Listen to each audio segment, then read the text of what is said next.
என் தங்கமே, நீ யோசித்து பார்த்தாயா, ஏன் அம்மன் சில நேரங்களில் உன்னை அமைதியாக்கும் முன் கண்ணீரில் மூழ்க வைக்கிறார் என்று?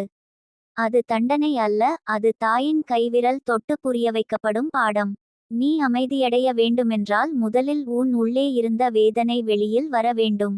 உன் மனம் சுத்தமாவதற்கு முன் கண்ணீரால் அதை கழுவ வேண்டும். அதுதான் அம்மன் செய்கிறார். நீ தாங்க முடியாத போதெல்லாம் உன்னை அழ வைக்கிறார். ஆனா அந்த கண்ணீர் தான் உன்னை வலிமையாக்கும் மருந்து என்பதை நீ உணரவில்லை என் தங்கமே. நீ அழுத அந்த இரவுகள் வெறும் வேதனை அல்ல, அது ஒரு ஆற்றல் மாற்றம். அம்மன் உன் உள்ளம் முழுவதும் இருக்கும் காயங்களை தன் கரங்களால் தொடும் நேரம் அது. அவளது அன்பு நெருப்பு போல இருக்கிறது, தொடும்போது எரிக்கிறது. ஆனாலும் அதே நெருப்பு உன்னை சுத்தமாக்கி புதிதாய் பிறக்க வைக்கிறது. அதனால் தான் நீ கண்ணீரில் மூழ்கினாலும் அதன் பிறகு உன் உள்ளம் ஒரு விதமான அமைதியை கண்டது. அது அம்மன் வந்து சென்ற தடம் என் தங்கமே. நீ நினைத்தாயா, அம்மன் ஏன் உன்னை மட்டும் இவ்வளவு சோதிக்கிறார் என்று? ஏனெனில் நீ மற்றவர்களைப் போல இல்ல. உன்னிடம் அவளுக்கு ஒரு நோக்கம் இருக்கு, ஒரு பணி இருக்கு. உன்னுடைய வாழ்க்கை ஒரு வழிகாட்டி ஆகும். உன்னால் இன்னொருவர் தன் வாழ்க்கையை மாற்றிக் கொள்ளப் போகிறார். ஆனால் அதற்கான வலிமையை பெற உன்னை வலியால் செதுக்க வேண்டியிருக்கு. கண்ணீரே அந்தச் செதுக்கல். ஒரு தாயை நினைத்துக்கொள். குழந்தை சிறு வயதில் விழுந்து அழும்போது அந்த தாய் ஓடி வந்து மடியில் தூக்குவாள். ஆனால் சில நேரங்களில் அவள் அவனை வலியடைய அனுமதிப்பாள், ஏனெனில் அந்த வலி தான் அவனை நடை கற்க வைக்கும் என்று அவள் அறிந்திருப்பாள். அதுபோலத்தான் அம்மன். அவள் உன்னை பாதுகாக்காதது போல தோன்றினாலும் உண்மையில் அவள் உன்னுடைய பின்னால் நின்று காத்து கொண்டே இருக்கிறார். நீ அழும் ஒவ்வொரு துளியையும் அவள் கணக்கில் வைத்திருக்கிறார். எந்த கண்ணீரும் வீணாகாது என் தங்கமே. ஒவ்வொரு கண்ணீரும் உன் வாழ்க்கையின் அடுத்த ஆசீர்வாதமாக மாறும். நீ இப்போது தாங்க முடியாத துயரத்தில் இருப்பாயானால் கூட அதை ஒரு நாள் நினைத்து நன்றி சொல்வாய். ஏனெனில் அந்த கண்ணீர்தான் உன்னை இன்று இருக்கும் நிலைக்கு அழைத்துச் செல்லும். அம்மன் உன் வாழ்க்கையில் அமைதியை கொண்டு வருவதற்கு முன் உன் உள்ளம் உள்ளே காய்ந்தது, துன்பப்பட்டதை அவள் அறிந்திருக்கிறாள். அவள் உன்னை அழ வைக்கும்போது அது அவளது கண்களில் கூட கண்ணீர் வடிகிறது என்பதற்கான சின்னம். அவள் சொல்வாள், என் குழந்தை துன்பப்பட்டாலும் நான் அவனை இழக்க மாட்டேன். அவன் வழி முடிந்தது என்று நினைத்தாலும் நான் புதிய வழி திறந்து வைப்பேன். அந்த வழி இப்போது திறக்கப் போகிறது என் தங்கமே. உன் கண்ணீரின் கடைசி துளி தான் உன் புதிய துவக்கத்தின் முதல் சின்னம். நீ இழந்ததை விட பெரிய அமைதியும் சந்தோஷமும் உனக்கு வரும். அம்மன் உன்னுடைய இதயத்தின் கதவை திறந்து கொண்டிருக்கிறார். அந்த அமைதியை உணரும் முன் நீ கடைசியாக ஒரு முறை அழ வேண்டியிருக்கும். அது துன்பத்திற்காக அல்ல, நிம்மதிக்காக. அம்மன் சில நேரங்களில் உன்னை தனியாக விட்டு சென்ற மாதிரி தோன்றும். ஆனால் உண்மையில் அவள் உன்னுள் நுழைந்து உன்னுடைய ஆன்மாவை புதுப்பிக்கிறாள். நீ கவனித்தாயா, சில நாட்கள் கண்ணீர் வடித்த பிறகு திடீரென்று உன் உள்ளம் அமைதியடைகிறது. அதுதான் அம்மனின் தொடுதல். அவள் உன்னை கடவுளின் சக்தியால் நிம்மதியடைய வைக்கிறாள். உன் வாழ்க்கையில் ஒவ்வொரு துன்பமும் ஒரு பயிற்சி, ஒவ்வொரு கண்ணீரும் ஒரு பிரார்த்தனை, ஒவ்வொரு சோதனையும் ஒரு பரிசு. நீ அனுபவித்தது தண்டனை அல்ல, அது பரிசுத்தம் பெறும் பயணம். உன் ஆன்மாவை வலிமையாக்கும் நடைமுறை. இதை புரிந்தவுடன் நீ அம்மனின் செயலை நன்றி கூறி பார்க்க தொடங்குவாய். நீ எவ்வளவு சோதனைகளையும் சந்தித்தாயோ அவை உன்னை உடைக்கவில்லை. அதுதான் அம்மன் உன்னில் காணும் வலிமை. அவள் நினைக்கிறாள், என் குழந்தை இன்னும் தாங்க முடியும், இன்னும் மேலே எழ முடியும். அதனால்தான் அவள் உன்னை கண்ணீரில் மூழ்க வைக்கிறாள், ஆனால் அதே நேரத்தில் உன்னை மழையாய் ஆசீர்வதிக்கிறாள். ஒரு நாள் வரும், நீ உன் கடந்த காலத்தை நினைத்தபோது சிரித்துவிடுவாய். ஏனெனில் நீ உணர்வாய், அம்மன் என்னை அழவைத்தது என்னை பலவீனப்படுத்த அல்ல, என்னை வலிமையாக்கத்தான். அப்போது உனக்கு புரியும், அந்த அழுகை, அந்த இரவுகள், அந்த மனக்கவலை எல்லாம் தேவையானவை தான் என்று. இன்று உன் உள்ளம் துயரத்தில் இருந்தால் அதை எதிர்த்து போராடாதே என் தங்கமே. அதை கடந்து வா. அம்மன் உன் பக்கத்தில் இருக்கிறார். அவள் உன்னிடம் மெதுவாகச் சொல்வாள், இது கடந்து போகும் குழந்தே. நான் உன்னை அமைதியாக்கி ஒளியில் நிறுத்தப் போகிறேன். அந்த ஒளி தொலைவில் இல்லை, அது உன் இதயத்திலேயே உள்பெற்று கொண்டிருக்கிறது. உன் கண்ணீரின் வழியாக அந்த ஒளி வெளியேறி வருகிறது. நீ அழும்போது கூட உன் ஆன்மா வளர்கிறது. உன் மனம் விரிவடைகிறது. நீ முன்பு இல்லாதபடி ஆழமானவளாக மாறுகிறாய். எனவே நீயாகிய நீ உன்னுடைய கண்ணீரை வெட்கப்படாதே. அது அம்மனின் ஆசீர்வாதத்தின் வடிவம். அந்த கண்ணீர் வழியாகவே அவள் உன்னிடம் பேசுகிறாள்.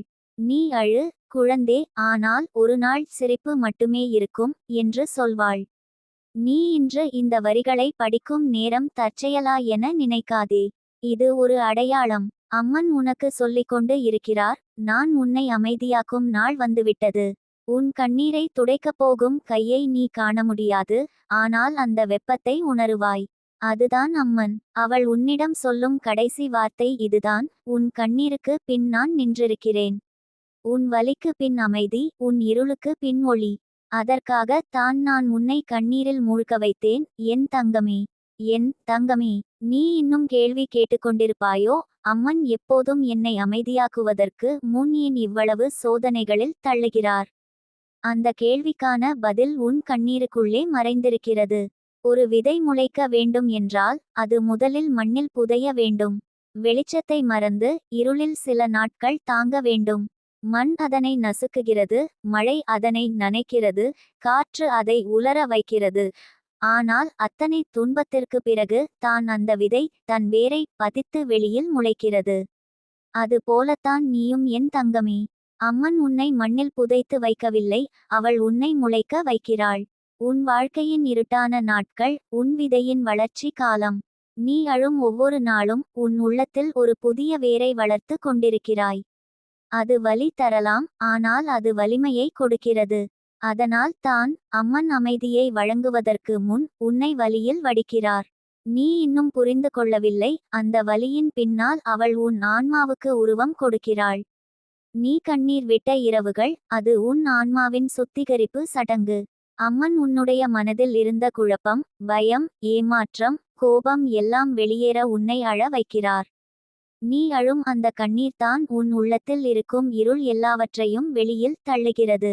அதன் பிறகு தான் அவள் உன்னை அமைதியுடன் நிரப்ப முடிகிறது. அம்மன் ஒரு காலியான பாத்திரத்தை மட்டுமே நிரப்ப முடியும். உன் மனம் துயரத்தால், கோபத்தால், எதிர்பார்ப்பால் நிரம்பியிருந்தால் அவளது ஆசீர்வாதம் அதில் இறங்க முடியாது. அதனால்தான் அவள் முதலில் உன்னை காலியாக்குகிறாள். கண்ணீரால் உன்னை சுத்தம் செய்கிறாள். நீ யோசித்திருக்கிறாயா என் தங்கமே?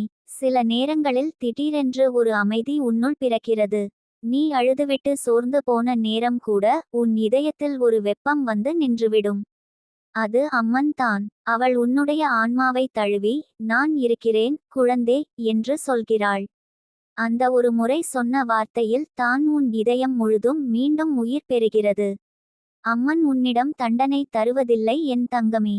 அவள் உன்னை தாங்கும் சக்தியாக மாற்றுகிறாள். ஏனெனில் அவள் அறிந்திருக்கிறாள், உன்னைப் போல ஒரு ஆன்மா இன்னொருவருக்கு ஒளியாக இருக்க போகிறது. உன் அனுபவம் வேதனை அளித்தாலும் அதே அனுபவம் யாரோ ஒருவரை காப்பாற்ற போகிறது.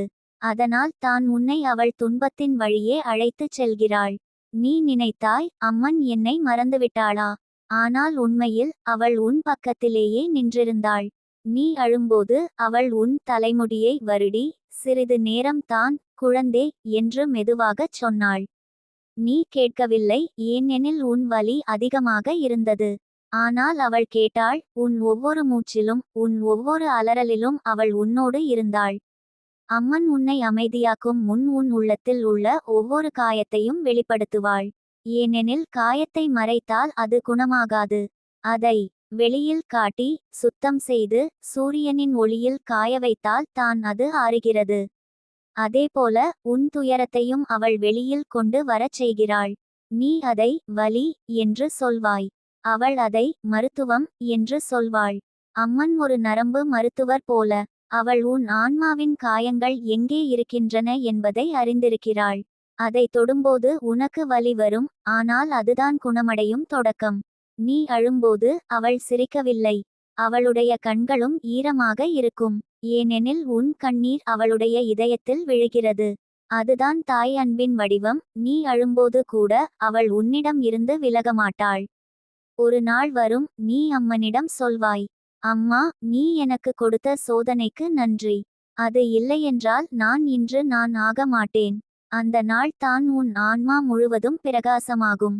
அந்த நாள் தான் அம்மன் உன்னை தன் மடியில் தூக்கி வைக்கும் நாள். இப்போது உன் வாழ்க்கையில் அமைதி இல்லாமல் இருந்தாலும் அது நீ வலிமை பெறும் காலம். அமைதி வரும் முன் புயல் வருவது போல ஆசீர்வாதம் வரும் முன் கண்ணீர் வருகிறது. அந்த புயல் உன்னை உடைக்க அல்ல, உன்னை வடிக்க. அம்மன் உன்னை ஒரு ஆற்றல் நிறைந்த ஆன்மாவாக உருவாக்கிக் கொண்டிருக்கிறார். அவள் உன்னிடம் சொல்கிறாள், கண்ணீர் என்பது பலவீனம் அல்ல குழந்தே. அது ஆன்மாவின் குரல். நீ அழும்போது நான் கேட்கிறேன். நீ ஒவ்வொரு துளியிலும் என்னை அழைக்கிறாய். அதற்காகவே நான் உன்னை கண்ணீரால் பேச வைக்கிறேன். அம்மன் உன்னை அழ வைப்பது உன் இதயத்தை செய்ய. அதன் பிறகு தான் அவள் அன்பை ஊற்ற முடியும். உன் இதயம் மென்மையில்லாமல் இருந்தால் அவளது ஆசீர்வாதம் ஊடுருவாது. அதனால்தான் அவள் உன்னை கண்ணீரில் நனைக்கிறாள். அது சுத்திகரிப்பு நீர் போல. நீ யாரிடம் வேண்டுமானாலும் உன் கண்ணீரை காட்ட முடியாது. ஆனால் அம்மன் முன்னால் நீ மறைக்கவே வேண்டாம். அவளிடம் நீ அழும் ஒவ்வொரு முறை உன் வாழ்க்கை ஒரு அடியெடுத்து மேலே செல்கிறது. நீ காணவில்லை, ஆனால் அம்மன் உன் விதியை எழுதி கொண்டிருக்கிறார். அந்த கண்ணீரால் மை செய்து